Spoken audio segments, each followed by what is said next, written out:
que j'y ai tracé les chaînes de montagnes, qui sont bien identifiées par Strabon comme étant une succession parallèle de plissures, des chaînes parallèles. Et la chaîne la plus septentrionale, celle qui constitue le Rif au Maroc, se prolonge en réalité dans les massifs à l'ouest et à l'est d'Alger. La grande et la petite Kabylie sont traversées par cette même chaîne. Et c'est cette chaîne dont Strabon nous dit qu'elle est habitée par les Maurusiens, bien entendu, à l'époque de Strabon. Strabon est un contemporain de Juba II, donc de la toute fin de la période qui nous intéresse. Les Maurusiens ont conquis et se sont probablement en partie mêlés et assimilés aux Massaécies de l'Algérie centrale.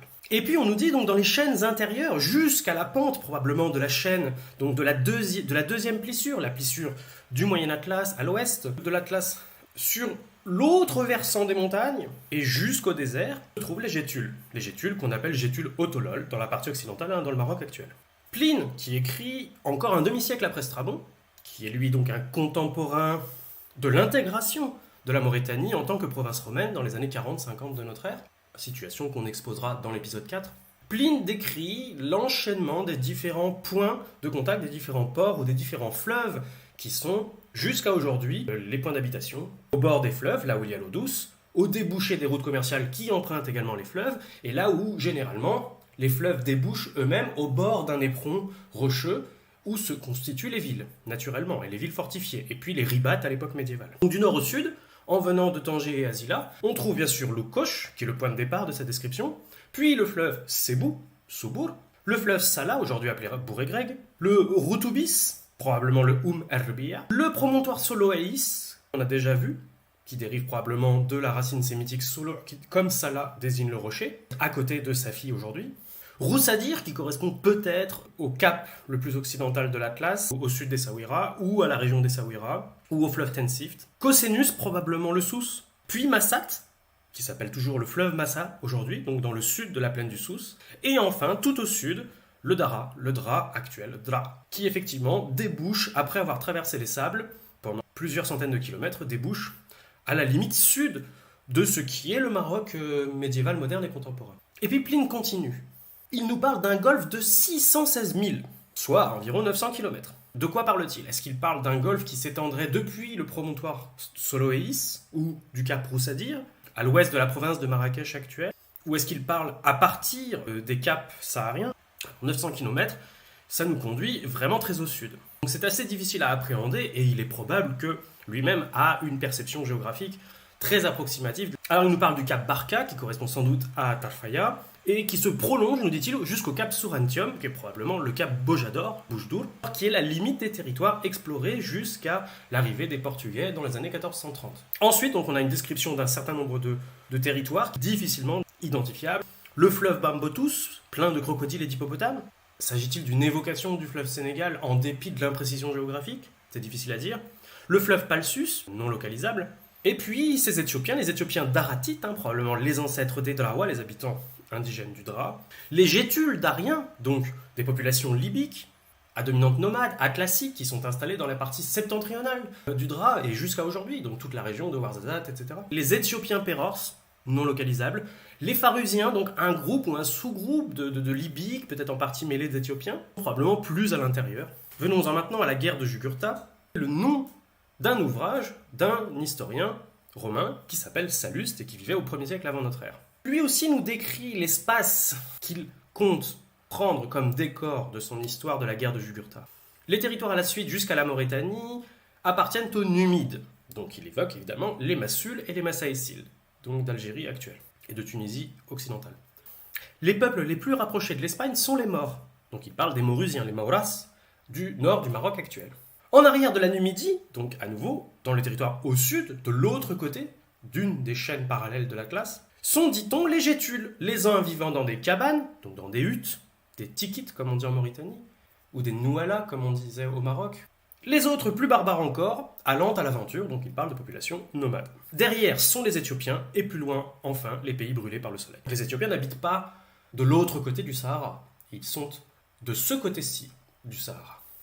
Salluste continue. Au moment de la guerre de Jugurtha, donc nous sommes à la fin du 2e siècle avant notre ère, dans les années 110-100, la plupart des places puniques et des territoires carthaginois que nous possédions depuis peu étaient administrés par des magistrats romains. Sous-entendu, les territoires pris pris à Carthage pendant la Deuxième Guerre punique en Espagne, mais également un certain nombre de comptoirs qui étaient en partie administrés politiquement par des Numides ou par des Maures, mais qui étaient rattachés à la civilisation punique, hybridés en partie et qui dépendaient traditionnellement de Carthage. Et là, on a l'implantation de magistrature romaine le long de la côte algérienne en particulier, dans le territoire des Numides.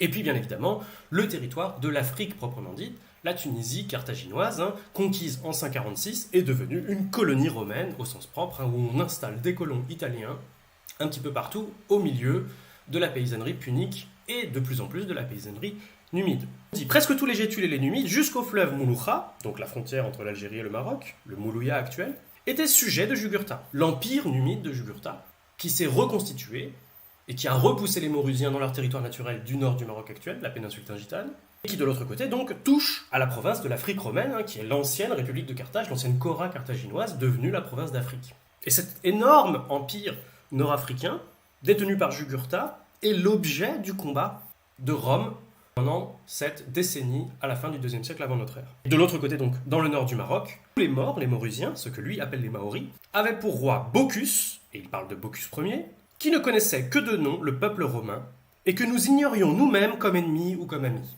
L'espace punique, l'espace des Massiles, l'espace des Massaéciles et l'espace des Maurusiens, les Massiles ayant conquis l'ensemble de la Numidie historique et, nous dit Salluste, également un certain nombre de territoires gétules en deçà des Aurès et de la Tunisie intérieure. Ce qui montre que on continue dans cette progression, puisqu'au départ, à l'époque d'Hérodote, on connaît surtout la côte libyenne, un tout petit peu le sud de la Tunisie. Progressivement, on connaît de mieux en mieux l'espace carthaginois, la Cora carthaginoise. On connaît de mieux en mieux les Massiles et les Numides, le nord de l'Algérie, la côte algérienne, avec les Massaéciles. Et pendant la Deuxième Guerre punique, on entre en contact pour la première fois avec l'extrême occident, le pays des Maurusiens. Et puis ce pays des Maurusiens est encore très largement méconnu aux alentours de 110, quand la guerre de Jugurtha arrive à ses portes. La guerre de Jugurtha, qui s'étend de 112 à 104, projette, comme on a dit, donc les Numides au cœur de l'histoire, mais les Maurusiens à la lumière de l'histoire. Jusqu'alors, ils étaient complètement en marge. Jugurtha est dans un système d'alliance romaine, hérité de son ancêtre Massinissa.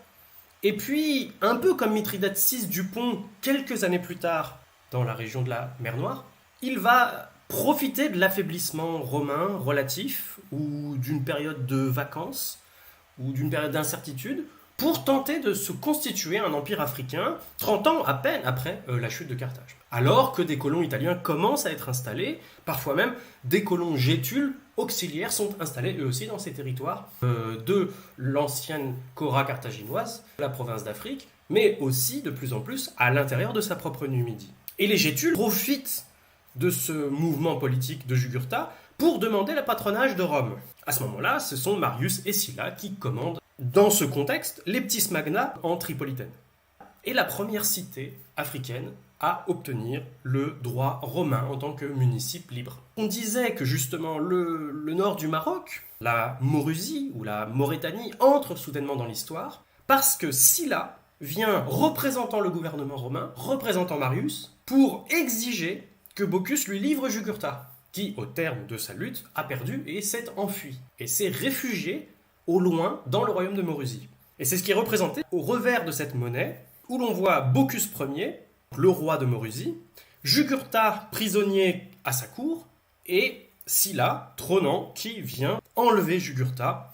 Et Bocchus Ier, nous dit-on, a un petit peu hésité, mais a considéré que Rome était beaucoup plus puissante que lui, et que toute la puissance politique qu'ils auraient pu, lui et Jugurtha, obtenir. Ce choix politique va conduire Bocchus Ier, son fils et ses deux petits-fils, à s'intégrer complètement dans l'alliance romaine, et notamment va le rapprocher beaucoup du parti de Sylla au moment de la première guerre civile. Donc on a ce socle d'un monument de Bocchus réalisé pour Sylla en 91 avant notre